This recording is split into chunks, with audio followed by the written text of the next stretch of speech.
We're here at Central Hall in Westminster attending an Unlock Democracy event entitled People and Politics.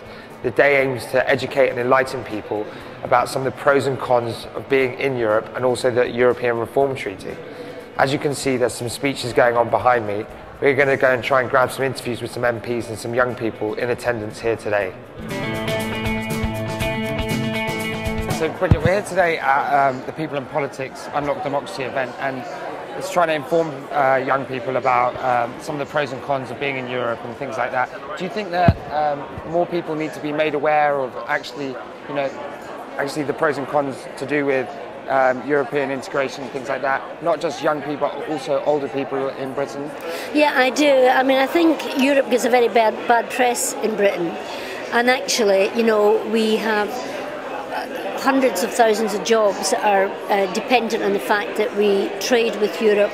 60% of our trade is with the rest of the continent of Europe. We are European, and I just think it's a pity that we allow ourselves to appear so anti-Europe so often. And so I think people very often don't get all the facts.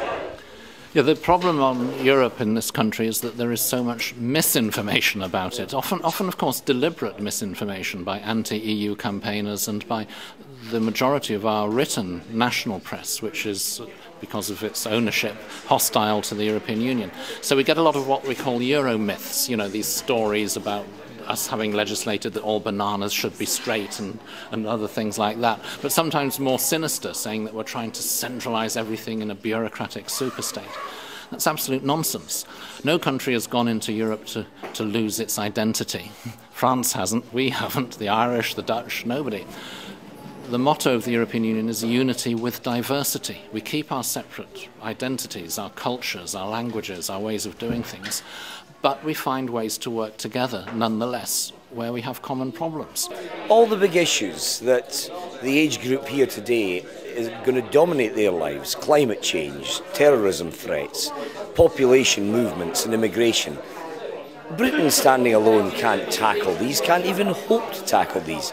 We've got to work within wider cooperative arrangements, and Europe, of course, is the obvious one. A lot of people have all sorts of ideas about how it works, but in essence it's not that complicated. There's a body in Brussels called the European Commission, which is the central administration, quite small. It actually has fewer members of staff than Leeds City Council. Its job is to propose, to come up with ideas.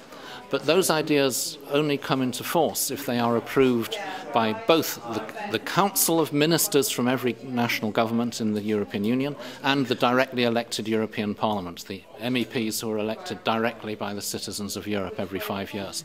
Not that complicated in essence.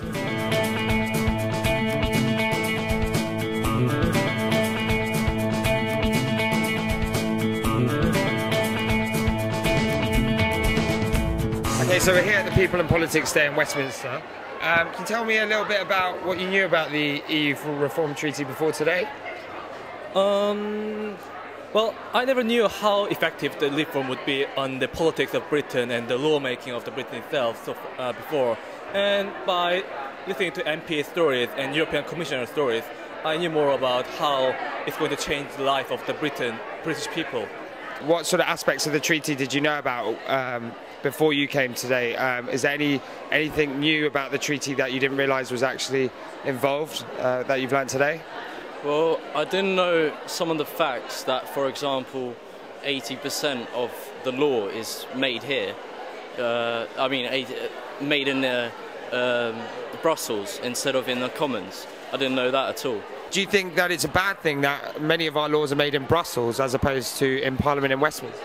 To a degree, yes, but I think that a lot of the laws that are made in Brussels aren't laws which directly affect our everyday life. And so it's not necessarily a completely bad thing, but I do think it should be changed. I think integration generally is quite good wherever you do it, whether it be in Europe or whether it be on a global nation. But to some extent there are some bad points with it as well. We have to consider that not everyone's going to agree with it and people are going to have some bad points about it. But integrating will open a lot more minds and make people open-minded about what's actually going on and stuff. So to some extent I do agree with what's been said. Do you think that further integration into Europe's a good thing? Do you think it's good for our economy? Well, I don't think it's going to make it any worse, because trading and everything like that is just going to help Britain become part of the wider world instead of just isolating ourselves like what America was going to be doing. Instead of just keeping ourselves out, we can help other people and other people can help us in trade and help in our economy and things like that. Yeah, it's made me think that if we have got the choice to vote, that we should vote, because before I wasn't really bothered either way, but because I've known more about this stuff now, I've got a more informed decision, if you know what I mean.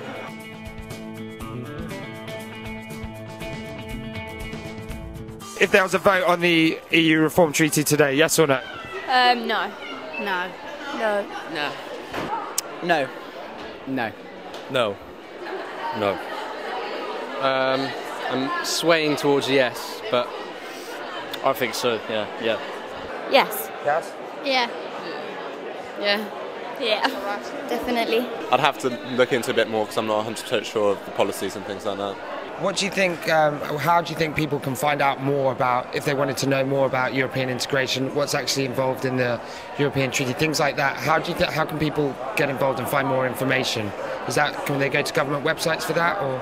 Yeah, you'll certainly go to government websites for it, and our Minister for Europe, who spent the last several weeks debating hour after hour, day after day on the European Treaty, is probably the worldwide expert on the subject now. Do you think that more people need to be made aware of sort of European local elections and things like that? Yeah, I think they do, and of all of our elections, the European elections are probably on average amongst the lowest in turnout, and I think that's a shame because they do make important decisions, and it is important that we send people who are of the highest calibre and have the policies that we as British people want to see in Europe, because otherwise we will be marginalised. And so it is important to vote for the person that you think best represents your values and what you want to see Europe looking like.